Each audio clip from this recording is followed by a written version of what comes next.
ఇద్దరు వ్యక్తులు మందిరానికి వచ్చారు, మీ అందరికీ తెలుసు. ఒకడు పరిసయుడు, మరికొడు సుంకరి.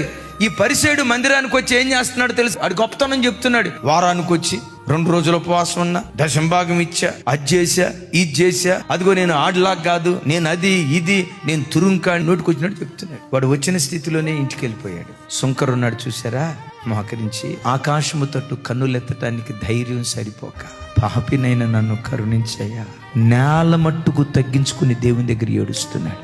మందిరానికి వచ్చేటప్పుడు సుంకరిగా పాపిగా వచ్చాడు, మందిరంలో నుంచి వెళ్ళేటప్పుడు నీతిమంతుడిగా తీర్చబడి మందిరంలో నుంచి. జీవం కలిగిన దేవుని మందిరానికి వచ్చేటప్పుడు నీ దర్పాన్ని తీసుకొని రాకో, నీ గొప్పతనాన్ని తీసుకొని రాకో, నీ అధికారాన్ని తీసుకొని రాకో. అలాంటి దేవుని దగ్గర మోకరించేటప్పుడు గడగడ గడగడ వణుకుతావు. నిజంగా దైవ భయం నీకుంటే, నీ ప్రార్థన దేవుడు అంగీకరించినట్లుగా నీ ప్రార్థన చుట్టూతా బంగారు జవ ఏర్పరచుకుందువుగాక.